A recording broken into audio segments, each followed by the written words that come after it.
Hey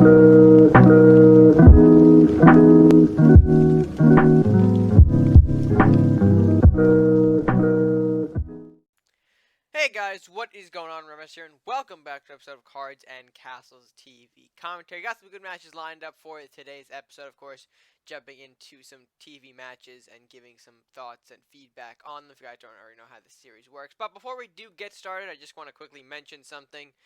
Usually around this time, like or at least like November, December, things start to get a little busier on my end, so I kind of want to give a forewarning to those of you who might be new to the channel that the uploads might be a bit slower, maybe not as frequent as things do approach and things take priority, but, just want to kind of put the clear statement out there that probably content will be slowing down slightly up until maybe like mid-December. I don't want to say it's gone, because of course I'll push out videos when I can, but probably not going to be as on it as I usually am, just because of, things getting busier around this time anyway. But enough about that. Let's go ahead and jump right into the matches here, starting off with match number 1.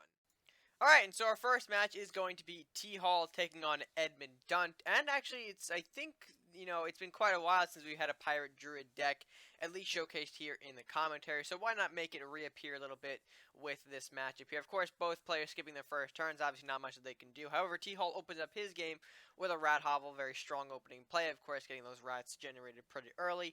Edmon counters that with a Medal of Bravery into a Magic Eater. However, we do see the mugging in THall's hand, 2 of them for that matter, so of course, Magic Eater not going to be much of a problem to him. He gets rid of that, and of course gets a little extra gold for his turn, so we'll kind of see what he does with that.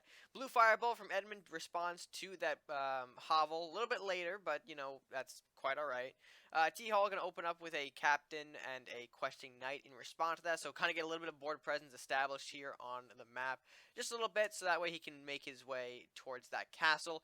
Edmund responds to the Ronin, so alright, a little bit of a, well, obviously we could probably tell this maybe is more of an Awakening deck, but maybe more lean towards the first strike side of things. I mean, you do have the Ronin in there, but we'll see what happens. So for now, Swordsman going to come out now with that extra ramp from the Captain, and of course, all the other units pushing it a little bit, Rat and Captain taking 3 total off of the castle. Ronin, meanwhile, got that first strike, Demon Hunter as well, so again, further illustrating maybe this is a first strike based deck.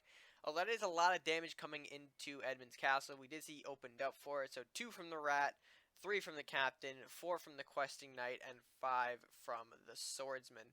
Not really too bad, and of course that does look like it's going to end the game fairly quickly, unless Edmund counters with something big, and we do see he's got 6 goals, so obviously there is the Dragon's Fire right on cue. And of course, that's brilliant because of the first strike units can take out that Swordsman without any retaliation from it. So of course, his castle won't fall, even though he has to use a Demon Hunter to take out that Swordsman. Mercenary's Execution, though, will take out the Demon Hunter. Lumberjack going to go run up and block for the incoming Ronin. So THall looking to maybe draw some cards here. He is down a little bit, obviously. We can see his hand size. Not really too strong there. However, we do see a call for aid, and with that extra ramp he's got, that will lead into at least a Ranger probably being played this turn. I don't really see any other option that he can really use here. So we do see a Ranger come out from the call for aid, at least one of them. Going to go ahead and chop that Ronin down to size a little bit. He will take some damage, but that's okay. But does open up for Dancing Swords to come in and hit face, though. So we'll see if Edmund decides to take that route. We do see the Fear of Battle, although I don't think it's going to come in really too much handy for Edmund.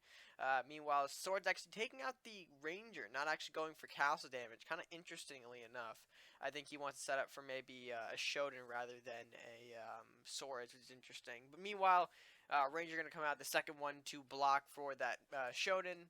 And of course, the Major Apprentice being chopped down by the mugging. Dissipate, though, will bounce the Ranger back into THall's hand. So of course, that leaves one Shonen open to hit the castle, and of course we see another one coming right down the line here. THall would be in trouble here if not for the Smith in his hand, so of course Ranger going to come out now, of course, being assisted by that Blacksmith, and go ahead and take down at least one of the Shodans without dying, of course.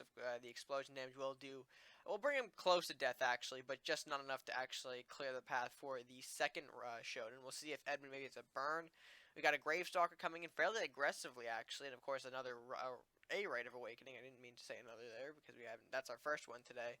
But anyway, of course, zombies and shifting technique being placed on that Shodan. But it doesn't ultimately matter thanks to the Centaur coming out and finishing off the remaining castle health. So, I mean, that was a good way to kind of reintroduce pirate druids back onto the scene here. Of course, they may not be as powerful. Of course, the Fenrir nerf was probably big to that deck. However, we haven't really seen it die out completely yet. There are still decks like this that make use of the ramp from pirates, and of course the stronger aspects of druid. Companions. I think some like to run Leanna here and there, and of course Fenrir. Even though he is at 7 gold, I still think he's a very, very powerful unit, especially when you get scope on him in pirates. Scope Fenrir still is a thing that is scary and legitimate.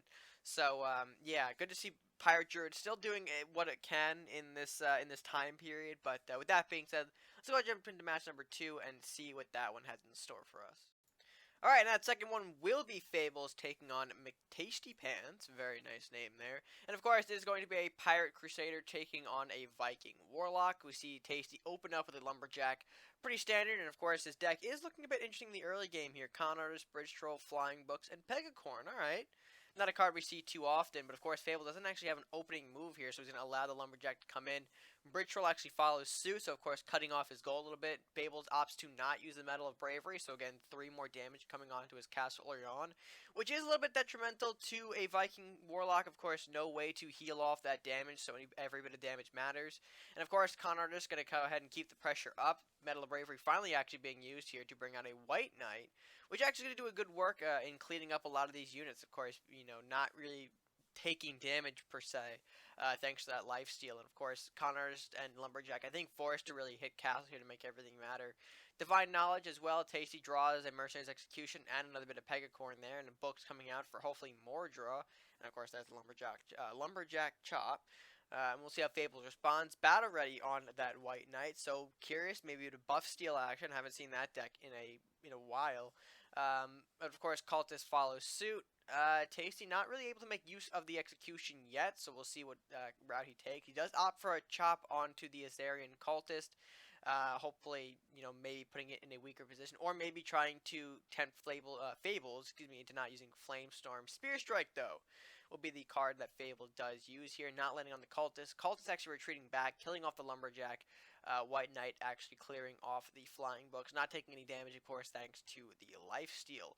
We do see a Merchant's Favor come out now. We have to assume maybe, yep, there it is. The Mercer's Execution does take down that White Knight.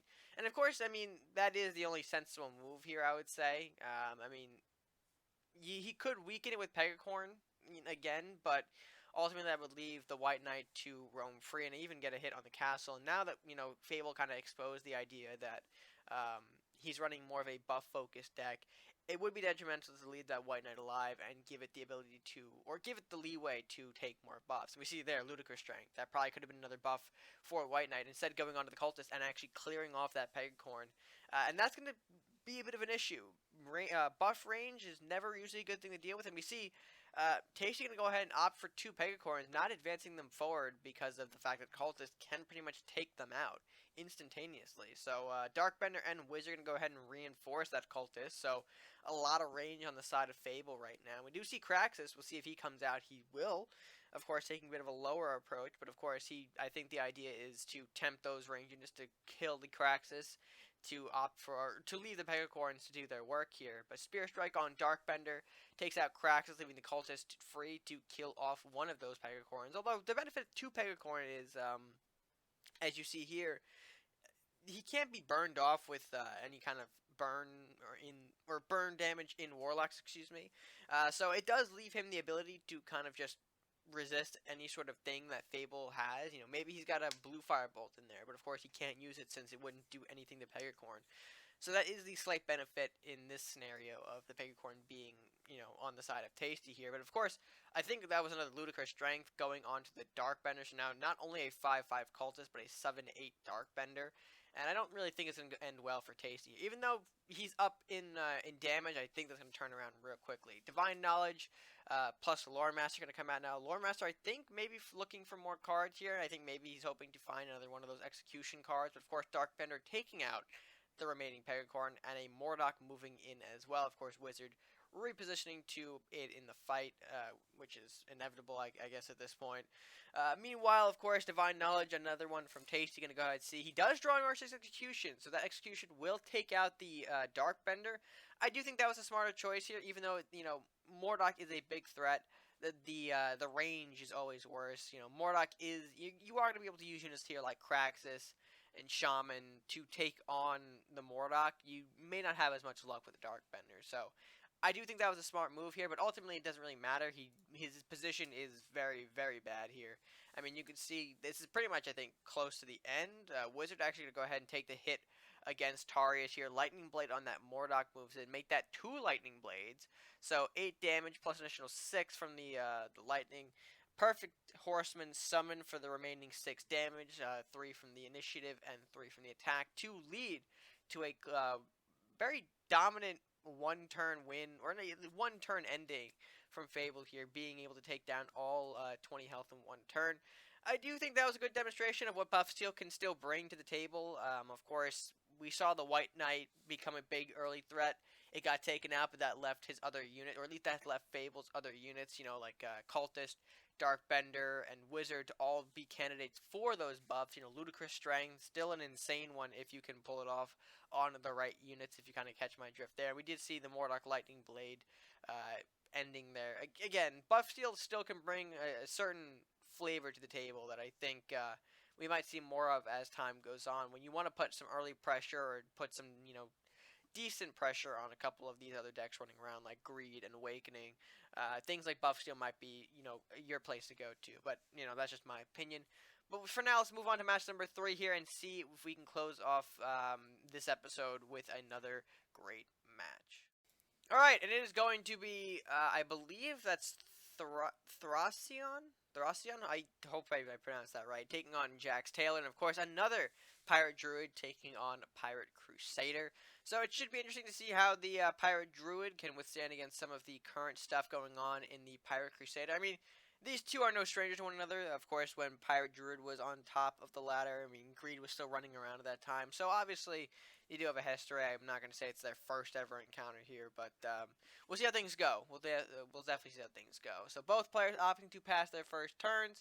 And of course, Thracian going to actually go ahead and pass his second turn as well. There's really not a lot of options in this early hand he can really pull out. I mean, we see things like Serpent Witch and Southport Assassin, which are interesting. We'll see where that gets him. Jax opting to throw out a metal into a Con Artist, so the Con Artist getting a little bit of early gold here. And hey, there it is, a School of Knowledge, so definitely confirmed a bit of greed there. And of course, that Con Artist getting a little bit of early draw to Thracian, to Jax, excuse me, hello. Master Thief going to go ahead now, chip the Con Artist a little bit, but, you know, and I guess Spiny to finish off as well, but ultimately giving Jax a lot of value here out of that school.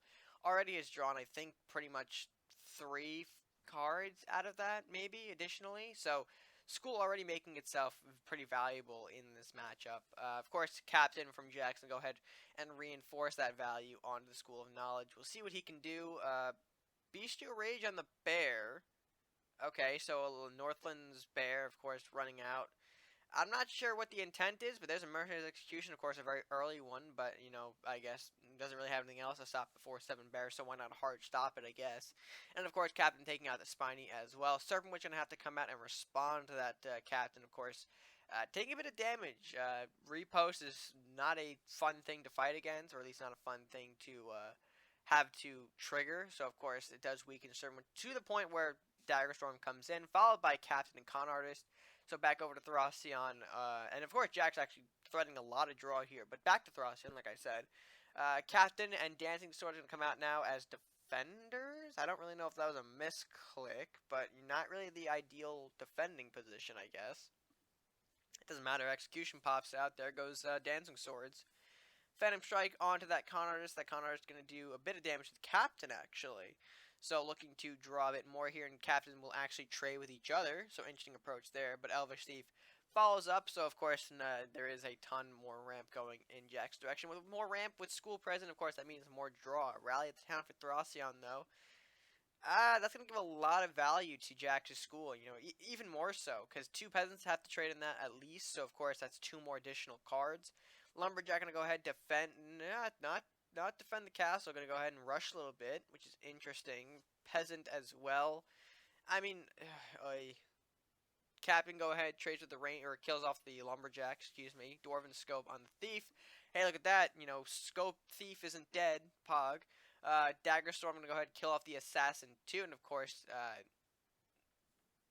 Yeah, I'm kind of at like a loss for words at this point because there's a lot of things going on in this matchup that well that was a good swordsman, but yeah I mean there's just I feel like this is already more of Jax's match and I do feel bad for saying that, but there's a lot of interesting things going on. I mean Manfish, Dragon Knight, Assassin, Serpent Witch.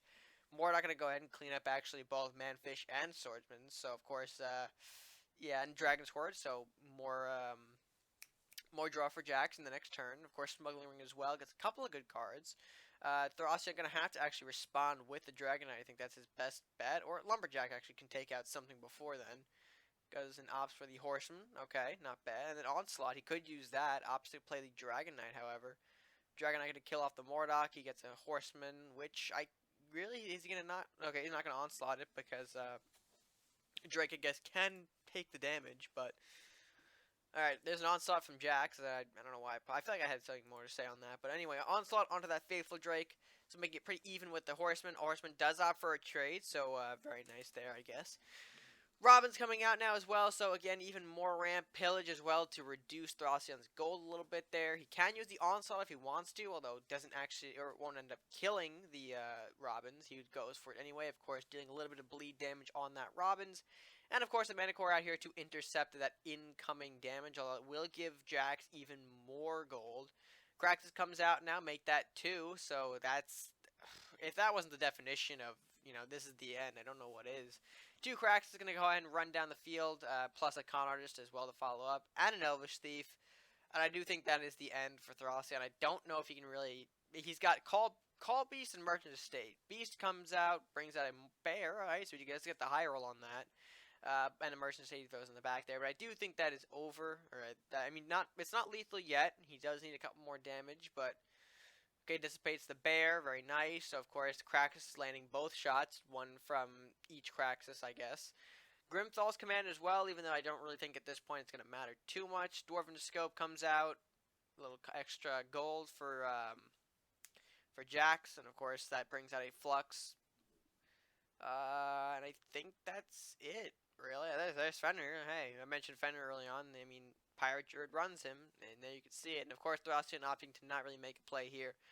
Just wants to end it. Hopefully, Jax will give him the release. Yep, he does. That sounded dirty. I just heard myself back on that. All right. Well, it happened. Anyway, Jax takes the victory here, and pretty dominant fashion, I would say. A lot of value from that school pretty much throughout the game. You can't really deny that, and it's something you want to avoid when facing the school decks. Obviously, trying to give the school as much value as possible. We saw there were scenarios where Thracian had to give Jax the draw, even if it wasn't beneficial to him. He just needed to remove the threats as they came, and we saw that ended up in the long run. Ultimately, did not turn out too well, but with that being said, I think that was a pretty dominant display from Greed to end off today's TV commentary. Yeah, I think that'll about wrap it up. And with that being said, I hope you did enjoy this edition of a TV commentary. Let me know what you guys thought of the matches down below in the comments section. Leave your thoughts down there, as well as clicking the like button if you enjoyed it. Share with your friends, and of course, subscribe if you haven't done so already. Or if you happen to be new to the channel, click that subscribe button. No additional cost to you, and help support the channel out a ton. And yeah, with that being said, guys, until next time, stay gaming.